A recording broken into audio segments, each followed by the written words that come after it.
Forget what they told you in Sunday school. God's not mad at you. You don't have to make America great again.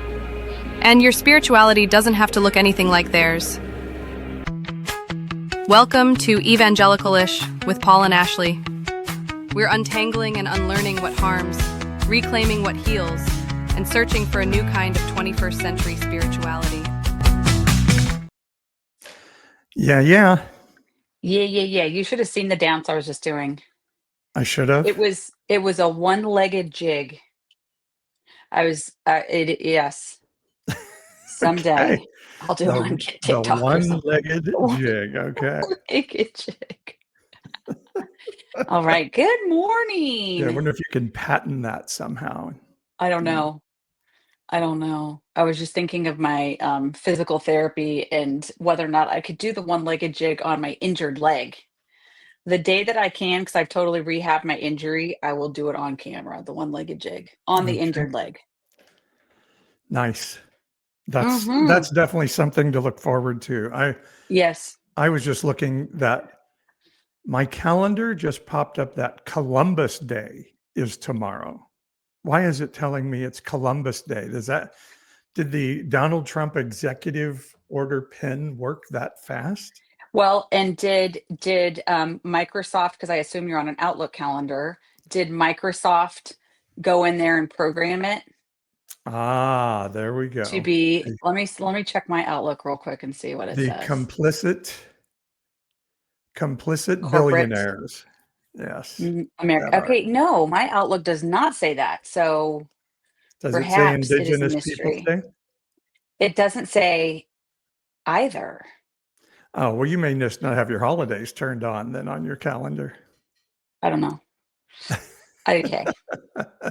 I, on the other hand, have like Columbus Day and Indigenous Peoples Day on mine. Nice. Oh my gosh, like 2 Columbus Days and 1 Indigenous Peoples Day. You are for sure planning to celebrate then. I have too many calendars on my calendar. That's the problem. Because I have too many email addresses for too many different employers and such. So, yes. So I need to turn some of the holidays off. I'm going to turn them all off that have Columbus Day. Okay. So we have people coming not this coming week, is it? But next week, our daughter. Next weekend. In fact, I won't be here. I won't be here next Sunday because I've got to go pick I up was our thinking daughter. we may have to run a best of next Sunday, shall we?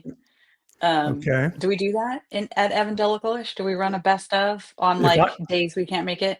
Because on days we can't make it, it's usually because we're not physically here at the house, and the best of doesn't run on its own. Yeah.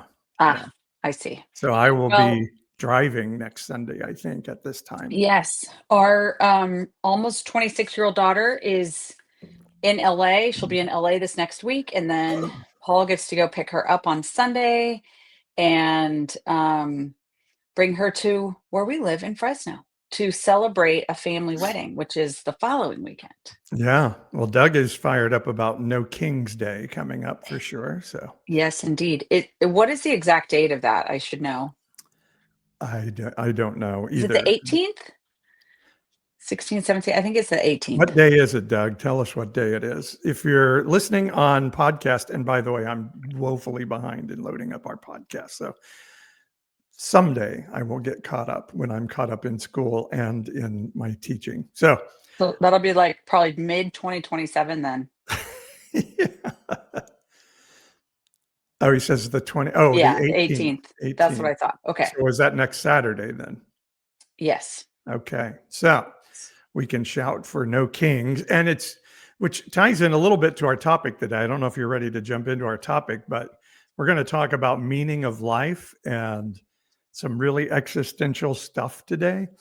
And it has me sort of thinking, what is my role in, some of these shouting out against the regime and all these things? So it's been an interesting thought process. Yeah, we talked about this last week. I wonder if folks were able to go and listen. This was a 3.5 hour podcast, an episode of Diary of a CEO that has on it brilliant people speaking, a Christian apologist, a psychiatrist, a Hindu psychiatrist, and then your fave, Alex, what's his name? Alex O. Connor. Connor, who is, I was shocked when he said his age on this podcast. He's only 26 years old Yeah. from the UK and one of the most exquisite thinkers and like I don't know, he just blows my mind. But anyway, so those three are talking about the meaning of life. And I listened yesterday and I'm telling you, I was like kind of on the edge of my seat the whole time. Although I will admit that the concepts are very, very heady, and I was looking forward to kind of breaking it down with you and everybody listening in this morning. Okay. And so on this Diary of a CEO entitled Paperclip Problem, which we'll explain that title in just a second, we have Alok Koniha. I don't know if that's pronounced correctly. I doubt it is. He goes by Dr. K. Known as Dr. K. Yes, he is a Hindu psychologist. I believe a psychologist. He's maybe a psychiatrist. He He's a referenced it multiple psychiatrist. times. Yeah. Okay. Okay. And then we have Alex O'Connor, who is a philosopher, cosmic skeptic, who has done extensive study into theology and such things in places like Cambridge. And then Greg Kokel, who is a Christian apologist. Those are the people on the show. And they had a very interesting discussion about the meaning of life. And let's have my guy Alex kind of set the stage for us here, talking about meaning and purpose in life. An example that comes from, I think his name's Scheffler, and he has this interesting thought experiment. Suppose, I don't know, maybe you're engaged in writing a book. Suppose you discovered that after you die, a meteor is going to come and wipe out all life on Earth. Everybody's going to die almost instantly after you do, but you'll be dead. So you will live your entire life as it was anyway. Would that motivate you to write your book more or less? Most people say that it would seem a bit pointless now. Either what's the point now in writing this book? What's the point in having children if they're going to die 30 days after I'm gone? What's the point in doing any of these things? What maybe this means, motivation for these actions in the first place, is that they will extend beyond our death. Let's take two people, one who says, I'm all right at anyway, and one who says, there's no point. Which one of those two people do you think has a greater sense of purpose? Probably the former. Absolutely. And what I think is really fascinating about sort of like this scientific clinical approach, if you ask me, can I help people find meaning and purpose? I don't know. If you ask me, can I help a person? The answer is absolutely. Purpose is not binary. It's quantifiable. Do you know your purpose in life? Well, I don't want to be difficult, but I kind of reject the grammar of the question. Do I know my own purpose? That assumes that there is a purpose to know. I think purpose is having some kind of reason to act or be. Yeah. And I certainly subjectively am motivated to do things. So that kind of sets us up. What are your initial thoughts after hearing that? Well, first of all, the brilliance of these dudes, it's just a little like it's not a common thing in my life to listen to and be engaging with, or hearing people talk at like such a kind of elite level. So I'll admit I was at first just like kind of having to slow my brain down and try to absorb, but well, and it wasn't that exact clip, but one big thing that came out kind of towards the beginning of the episode was this notion of like a psychiatrist saying, I can help an individual human feel purposeful, and that is different than understanding broader meaning and purpose for like all people. And I thought that was an important distinction. Yeah, they're talking about is purpose a set of actions versus some cosmic game set in process by somebody out there that is we're searching for, like, I'm going to find this purpose? Or is purpose more a bit of who am I going to help today? Who's in front of me today?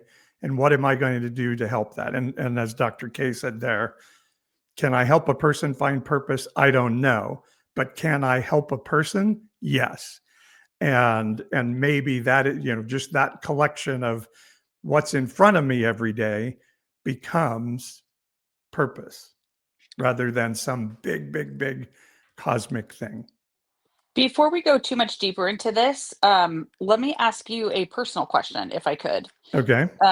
So what, this is sort of like your hobby and your pastime, is you like to listen to these kinds of um, discussions and that sort of thing. Like, what is going on for you when your ears are trained to this sort of thing?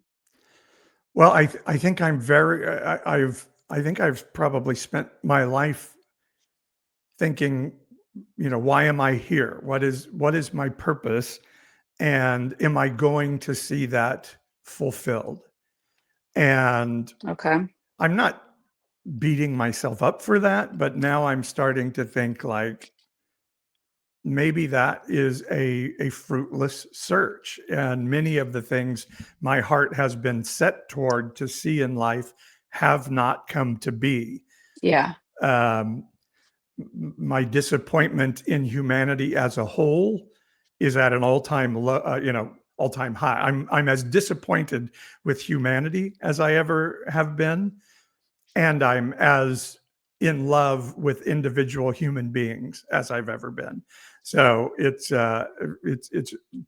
I'm really like, do I need to start living life in the micro? I just turned 60, and maybe I'm not going to fix the world before I die. And maybe that's okay. So that's kind Yeah. of what's been going through my head. Yeah. Yeah. Yeah. So first of all, at River Hugger is making apple cinnamon donuts. They comment in the chat. So, What the um, heck? what? They should, That sounds incredible. I want that smell. I mean, let's just, I can instantly, like, all of a sudden, I'm like, who cares about the meaning of life? Let's go have some apple cider donuts. That Yeah, should I be, would. there's certainly, I bet, apple cider donut candles out there, because that would be a great smell to have wafting through the Hey, house. so I appreciate what you're saying, and I would say, um, I've heard it talked about in different ways. Um, in fact, one of the books I know that we came across during your your first journey with psychedelics, Yeah. some of the teaching and training and support that this group provided for this cohort that you went through with psychedelics. One of the books they recommended was called The Critical Journey by Janet Hayberg, I think is her last name, and she co-wrote it with another person.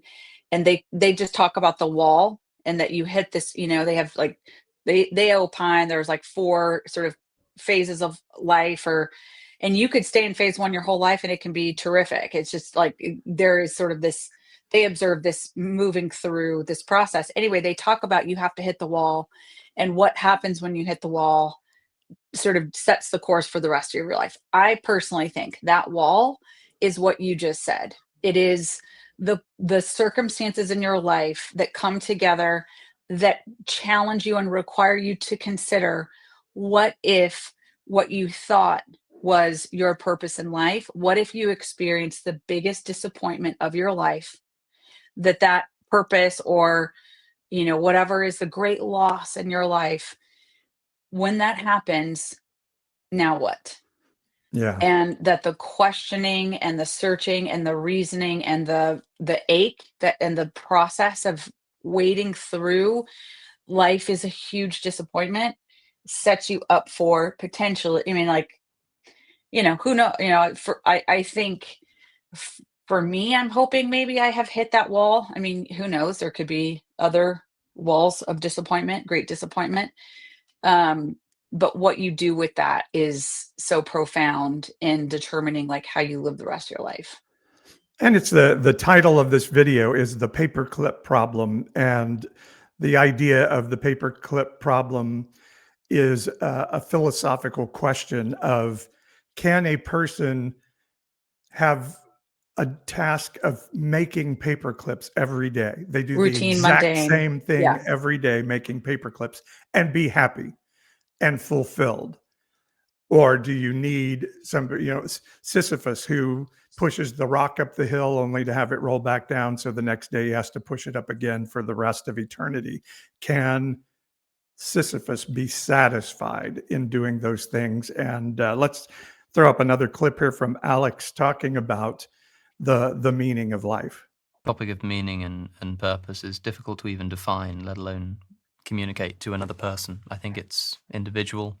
Even if there is an objective meaning, even if God exists and Christianity is true, it's not going to be enough to just tell somebody about Christianity. But on meaning and purpose, you're unlikely to find the best advice from someone who's never gotten out of that armchair. And even the person who has and claims to have experienced it for themselves and knows what the truth is, I think anybody who says to you with a straight face, I know what the meaning in life is either lying or will instantly tell you that they're not going to be able to convey that information, at least not very easily. So it's going to be difficult, and don't trust anyone who says you can do it in 5 easy steps on a podcast or something, because I think we've got a bit of an endemic of that at the moment. And let me follow it up with another one here of like, is purpose, reproducing and bringing new people into the world? And then we'll talk about this. I don't know. Do you want to have kids? I hope so, yeah. Why? I'm not sure. I don't know. It feels as though it's a bit like asking, if you ask me, am I going to have dinner today? I'll say yes. If you say why? I could say, well, because I'm hungry. But if you ask me but why? Like, why do you care about being hungry? Why do you care about satisfying it? I would say I'm agnostic, and I'd say do. I want to have kids because I think it will bring a lot of joy to my life. I think I'll enjoy the challenge. It's proven to be for your sake. Yes. So it's not for their sake. I think everything. Is that everyone, kind of immoral? No. I think everything everyone does, you can look at the neurological level, is for their sake. Self-serving. The reason why Dr. K works on that ward and saves the life is ultimately because it's. So then, in a way, I agree with you. But if it is true that there is this sort of thing called consciousness that the universe is made out of, then when you ask me what's wrong with harming another person on this materialistic worldview, well, I think the material of the universe is consciousness. And I think that when I harm someone else, it could literally, in a fundamental sense, be a case of self-harm. Aldous Huxley in the 20th century takes a psychedelic drug. One of the things he realizes is that his mind has been opened. And he thinks, okay, well, if my mind has been opened during this experience, then that means that in normal waking hours, something must be closing my mind. What could be closing my mind? Answer, the brain.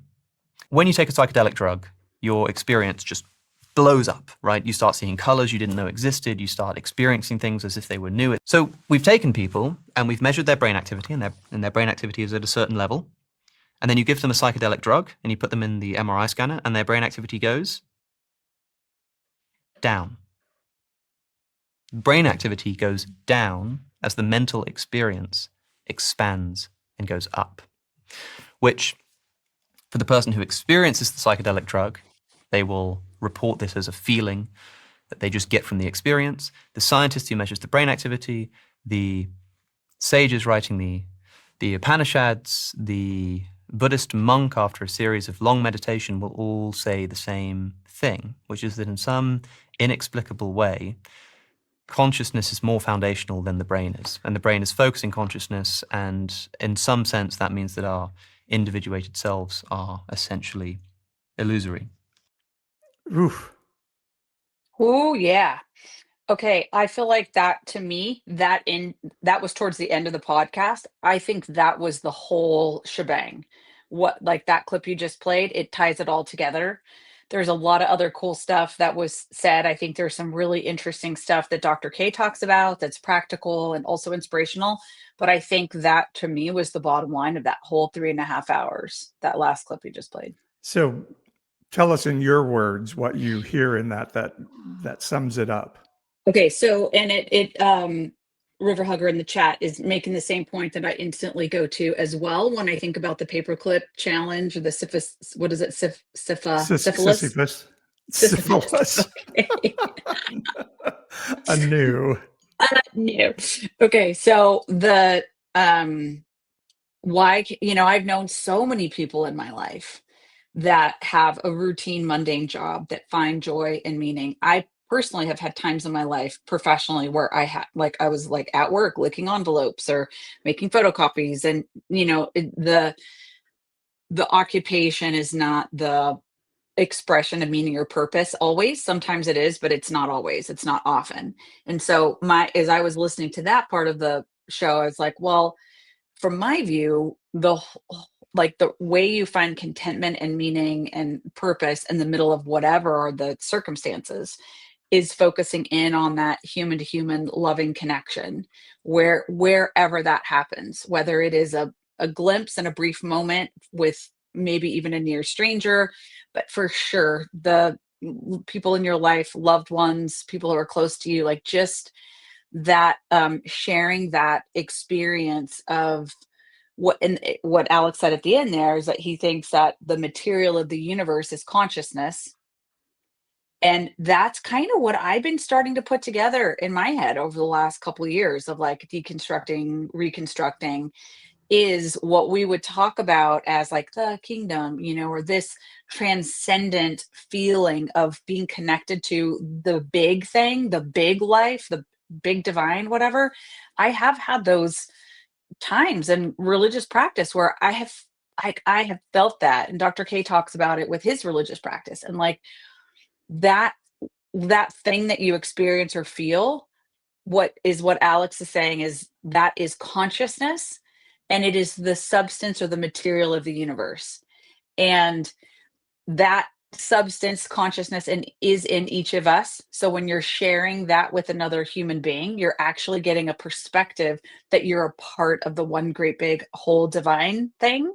Right. And so anyway, I don't know. I'm not Well, super existential like you, but I'm kind of like, yeah, problem solved. Let's just go with that. if I can, reflect on that, I think that material of consciousness that is the universe is us. We're not a I part of it. understand. It is us. I understand. And Dr. K says later in this, and we'll probably play the clip at some point, if we see this idea that we're all part of a collective, and Alex even said it there, that a Christian will argue like, well, if you don't have God, why not just go out and kill somebody? What's stopping you? Right. So I love the comeback first of like, oh, you need an ancient book to tell you not to kill somebody? Like something has disconnected for you there. But the idea, if we start to see the world, so the two really important things here for me is to kill another person is to harm myself, because that person is a part of the collective that I'm a part of. And now I don't remember what my second point was, but those are the really important things for me there. Yeah. Okay, I wrote it down. The second one will come back to you. Okay. And it obviously reminds me of the line in Les Mis, the opposite of that. To love another person is to see the face of God. Yeah. I mean, isn't that it? Like, I don't know. It just kind of all comes together for me in that, and my understanding is like the pieces, the things I've experienced, and I've said this before a number of times, like the religious training and perspective that I had from, birth through whatever age 48, 49 is so helpful in actually being able to kind of put these pieces together, Yeah.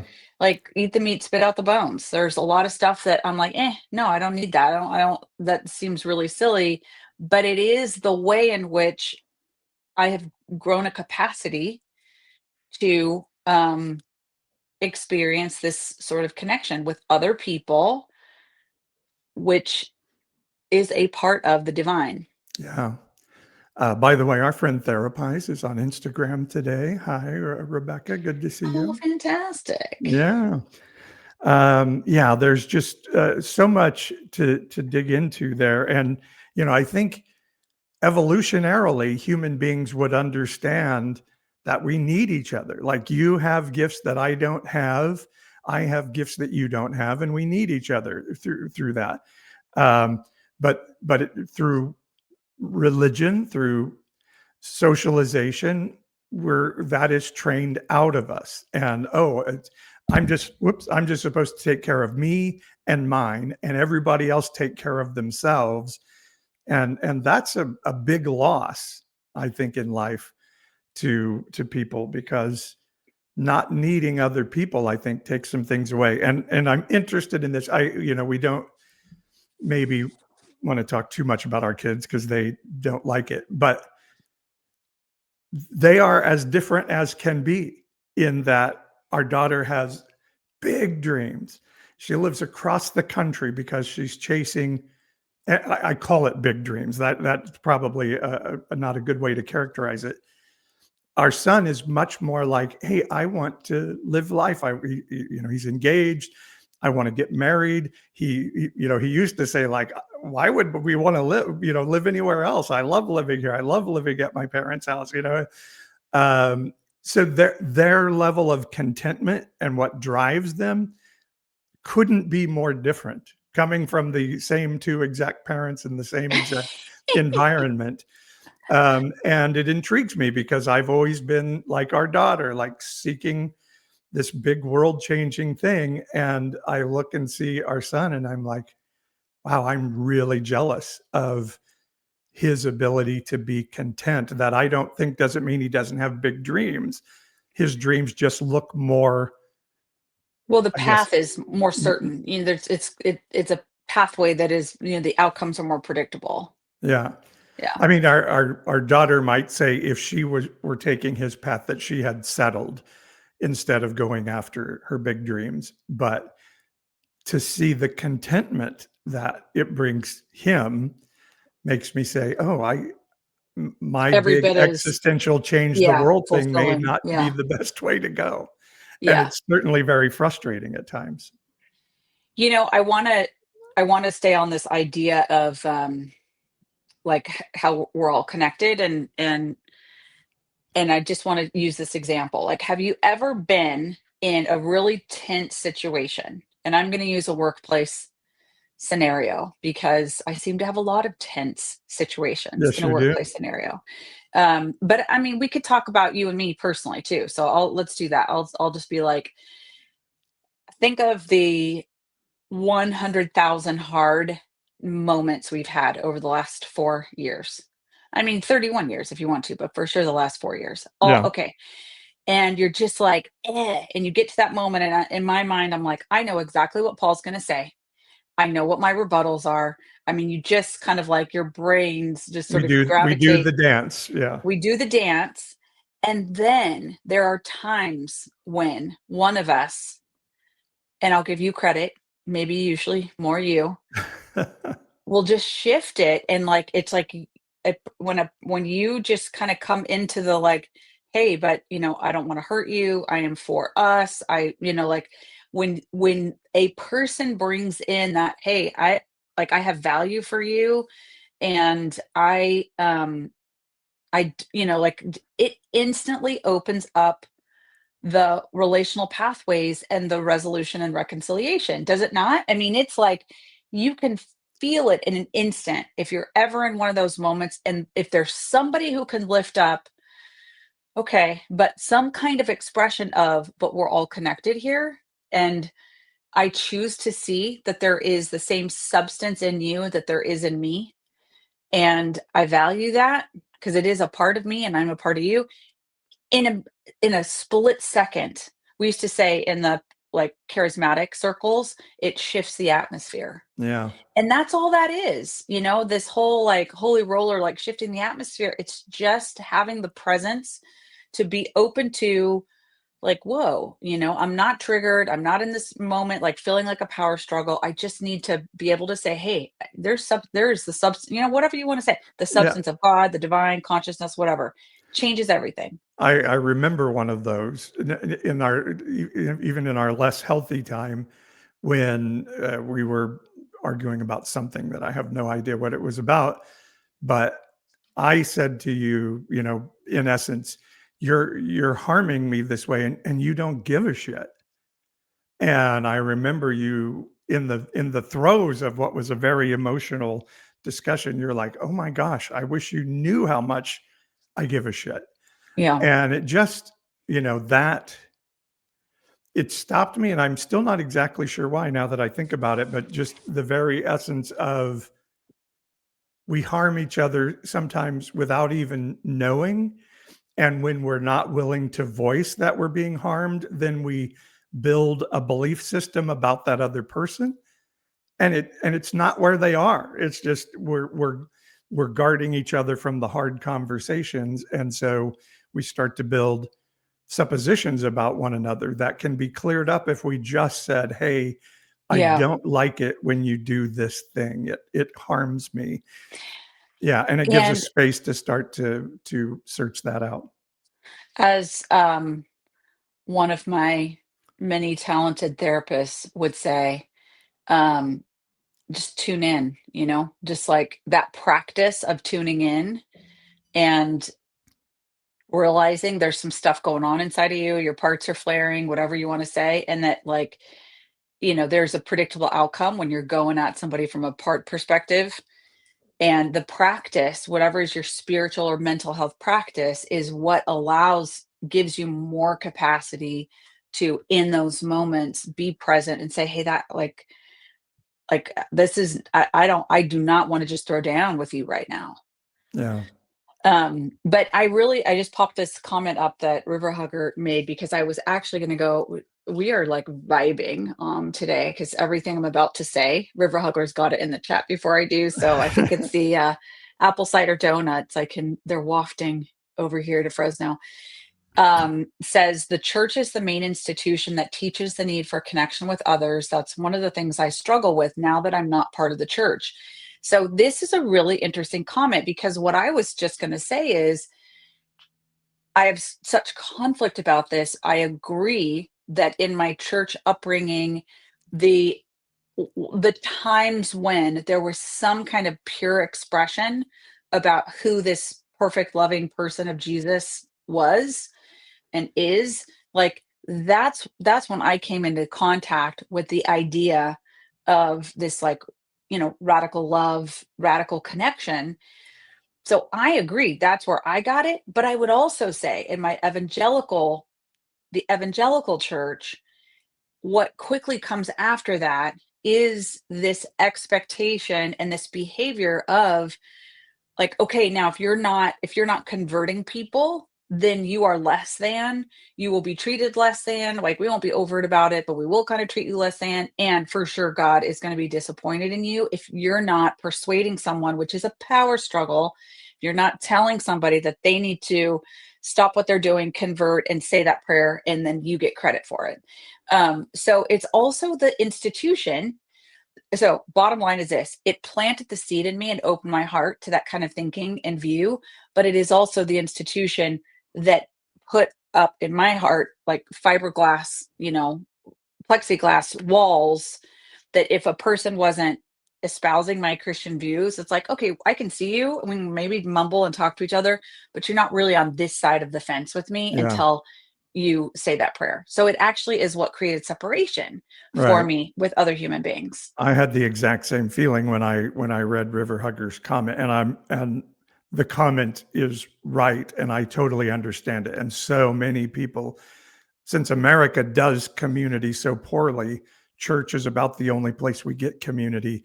But having been a senior pastor of a church for 10 years and in lay leadership much longer than that, I think one of the most unhealthy relational communities is a church community because it is built around the idea we are family as long as we agree.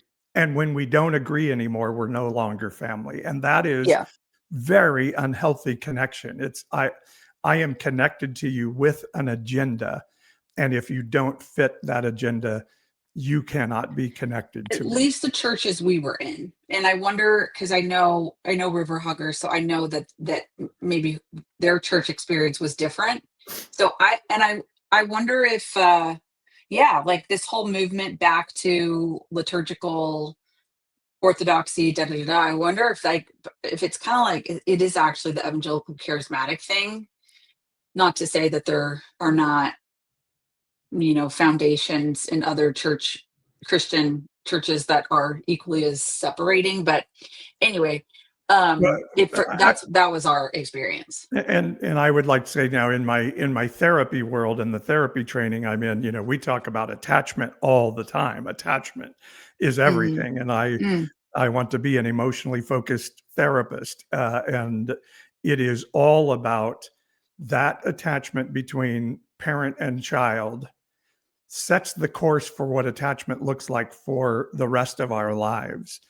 And if we have a parent who is not providing that unconditional love, that you are the greatest thing that ever walked this earth and I would die for you no matter what, whether you're this, that, or the other thing, sets the course for how we do relationship for the rest of our life. And religion gets in the way of that because we start to tell our kids, you're not living up to the standard. And there's this guy on a throne out there somewhere. I wrote a blog this week on I'm breaking up with God, because that guy that's out there telling the kid you're not good enough interrupts unconditional love from a parent that tells us we can survive in the world. Now, we can relearn attachment, and that's what I think we're trying to do. But it is, I think religion creates a very toxic environment for a child that says, I love you, i.e. God loves you, as long as you're not masturbating to, you know, a magazine. And it just is a ridiculous way to raise a child and teaches them very horrific things. I did not see that one coming.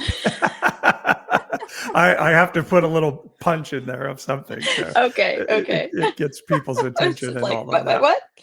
Like in the wait, hold on. I want to. So similarly, and this will be like a little Easter egg. If you haven't listened to the 3.5 hours, you have to listen to find this.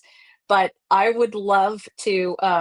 I'm wondering if anybody else was listening and all of a sudden Dr. K said taint and you're like, wait, what? Wait, what? Oh my God. He was talking about a yoga. He was. Position. And then he's like, the perineum. And I was perineum. like, I think that's the taint. And then he's like, you know, the taint between the anus and the scrotum. And I'm like, what? It ain't that and it ain't this. It's in the middle. Yeah. So there was a little Christian body humor in there. I knew you were going to love that. You know I would. That may have been the number one reason I recommended the podcast to you. Oh my God. It's like, how else can you like put this puzzle together, talk about the meaning of life and use the words taint, scrotum, and anus. That is a good dinner party prompt.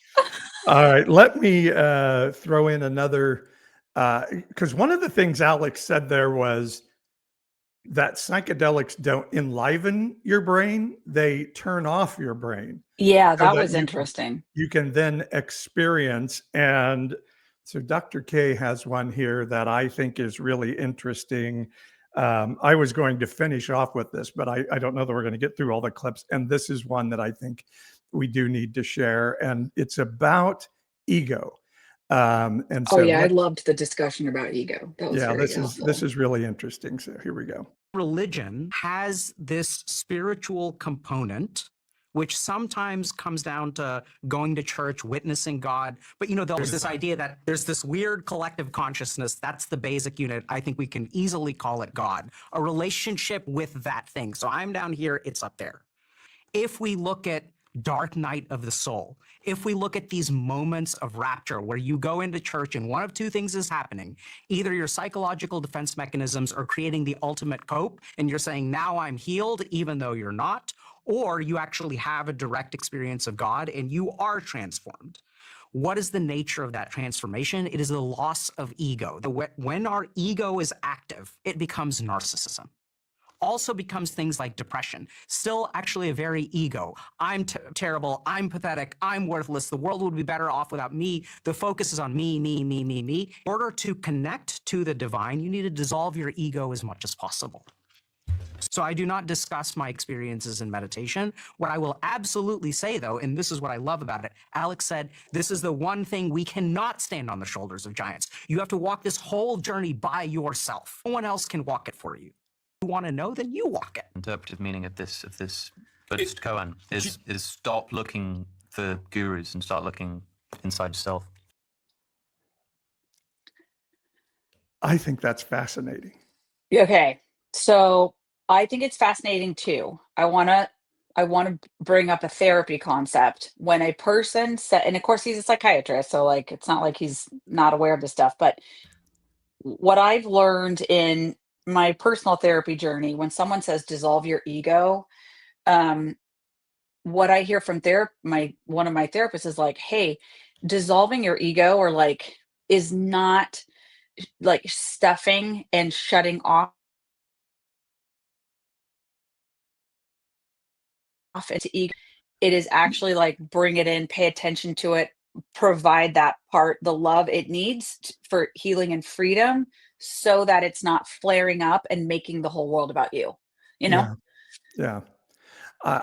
That is, and I almost feel like I have to dig through my brain to really feel that through, but it's part of what we're hearing in this again is love your neighbor as yourself becomes the cycle rather than this linear thing. I think Americans, we always think linear. I do this and it's going to get me here. But the cycle of love your neighbor as yourself is, for me to take care of me means taking care of someone else, which means taking care of me. They are inexorably connected. If I want to help myself, some of it is like getting outside myself, and that's getting outside the ego. And and again, there's always nuance to these things, but that idea of like depression can be a narcissistic thing. Like I am so focused on me, and I think I've been here in my life that all I can do is like the world is bad because I'm experiencing bad things in this moment. And I'm not saying that's wrong necessarily. Again, it's a thing we do to process through, but to get outside of that depression, sometimes it is like, how do I look outside myself and help somebody else? Because at the end of the day, even when we're having children, we're doing that for ourselves in some way, in a way that existentially impacts future generations. So I'm just seeing this circle of loving myself is loving others is loving myself. And Yeah, I think that's that's cool. a neat way to look at life. I think that's really cool. Not a sort of like, and sitting next to that, like what Alex said just at the end of that clip is like, hey, kind of like stop looking out there and go inside and do your own work.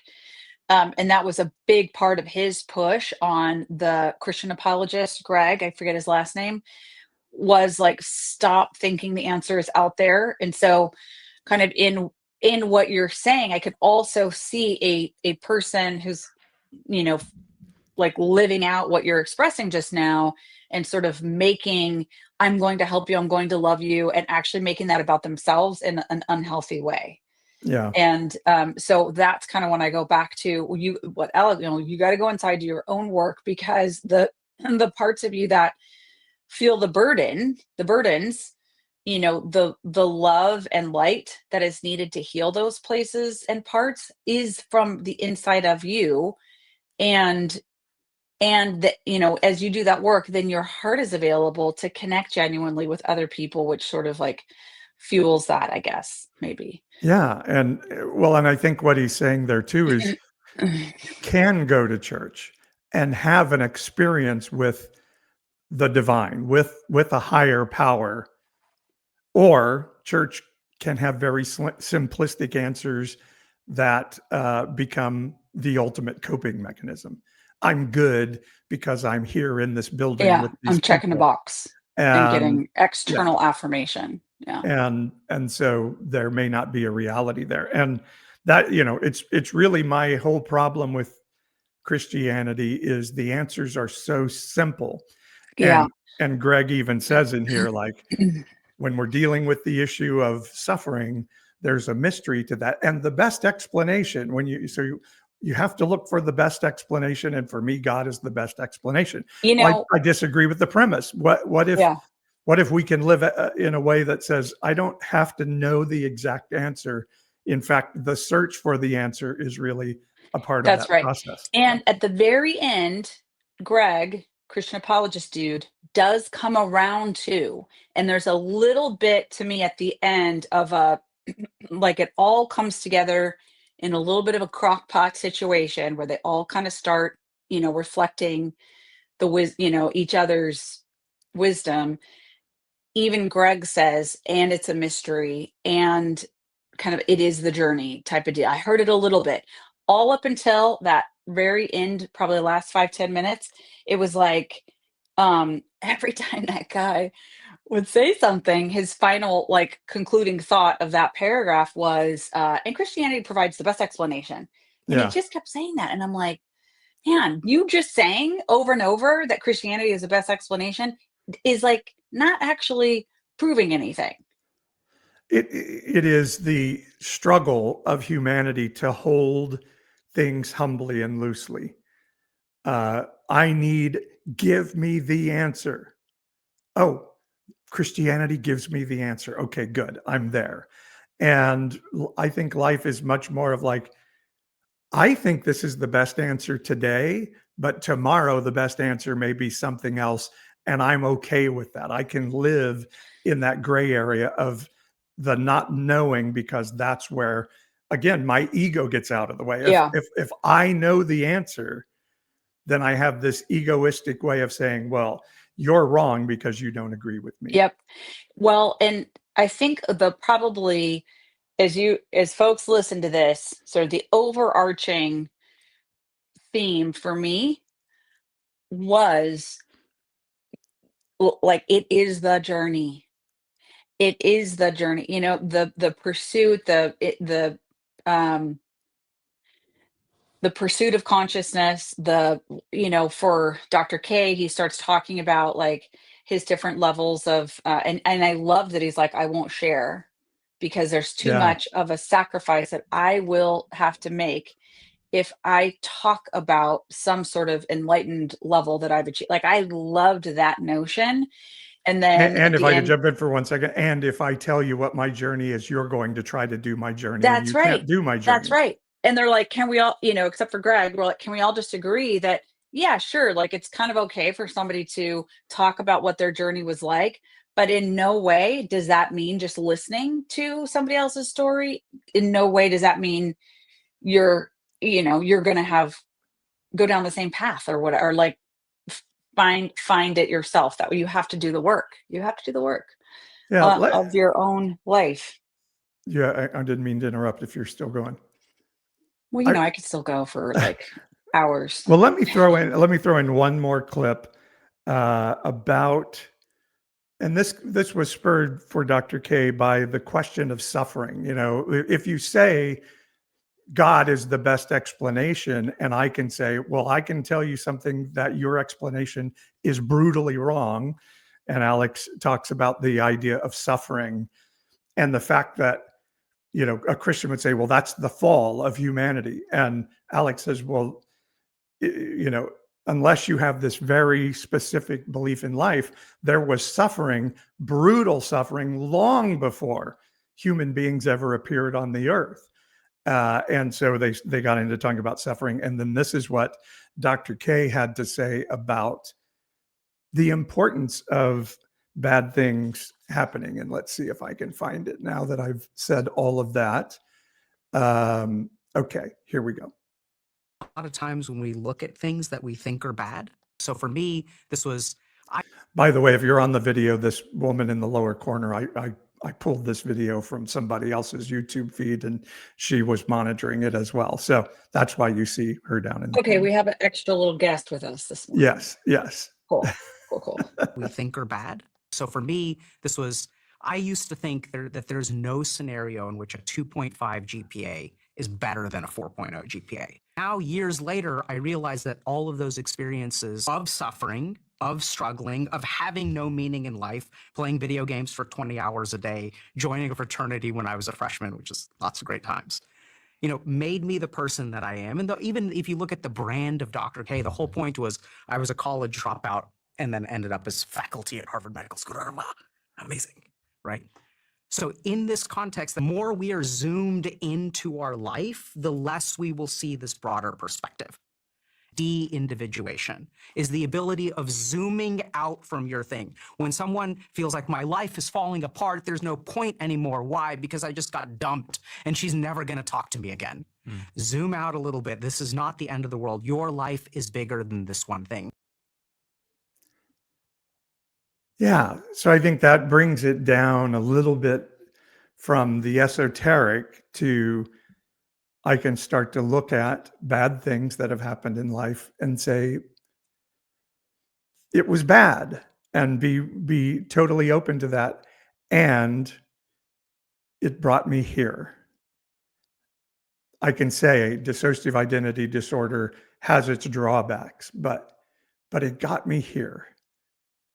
And it, so I can embrace it now and say, how do I make this a beautiful thing? And I think that's been helpful for me to be able to grieve that these bad things happened and not do the Christian, all things work together for good, ignore the pain of it all.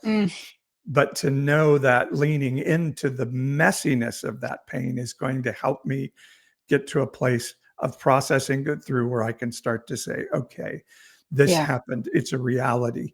And it's part of what has brought me here to today and given me the resources, given me some resource to be able to reach out and help somebody else. So I'm not grateful that it happened, but I also understand that it is a part of the journey, as you said, and part of the process. And find a way to use that as resource rather than a feeling of like I'm just cursed and doomed. I'm glad you said that, because I was going to bring up the effect of trauma, which maybe you can help me remember the way Dr. K scientifically explained it, but the little bit that they did talk about, he talked about the person in his practice who experienced 5 minutes of trauma in a bathroom, was attacked, and that 5 minutes, like the effect that 5 minutes had on this person's brain, just the devastating effects. And I don't know why it just moves me to stop and consider so many people. So many people. It's hard to imagine, frankly, a human being that hasn't experienced some kind of trauma that is that jarring and disruptive for your brain and your experience. And I don't really remember kind of what he did with that when he was talking about it, but I think in our culture and our society today, we just have to start with like, hey, in your own life, you've probably had those experiences. You're around people who have those experiences. What does it do to us? And how do we heal from that?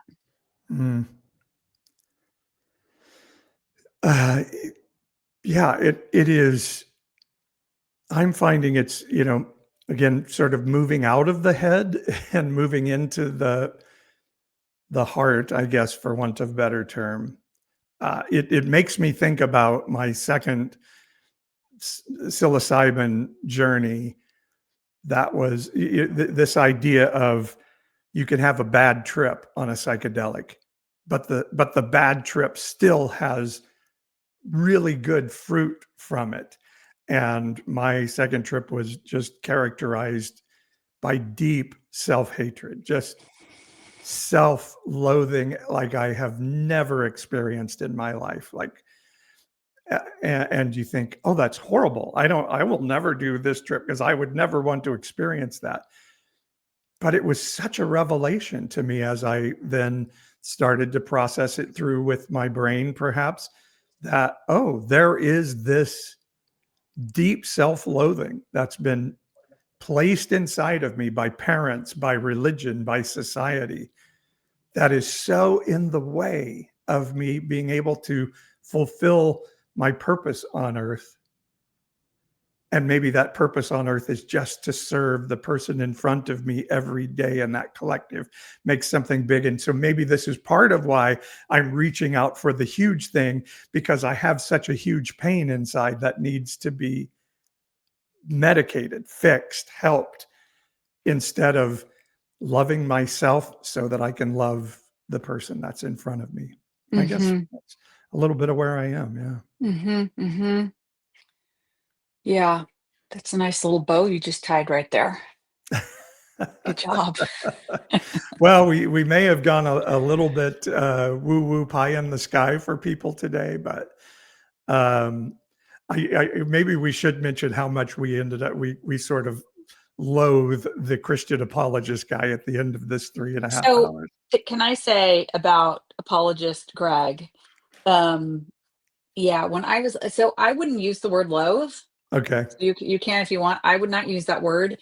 I just felt sort of tired when I heard him speak, and I felt a little bit of sympathy, a little bit.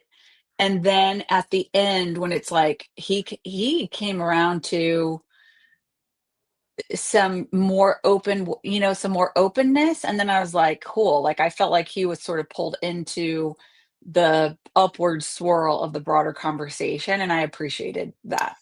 And maybe this is my own jaundiced view of Christianity. I felt like he was giving platitudes so that he could be a part of the larger philosophical discussion.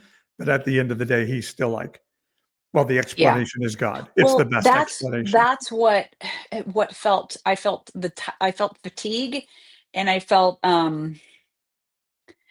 some sadness, because as he was like coming back in to be like, but Christianity is the best explanation, but da da da da. You could hear the difference. It was subtle, but you could hear he is selling.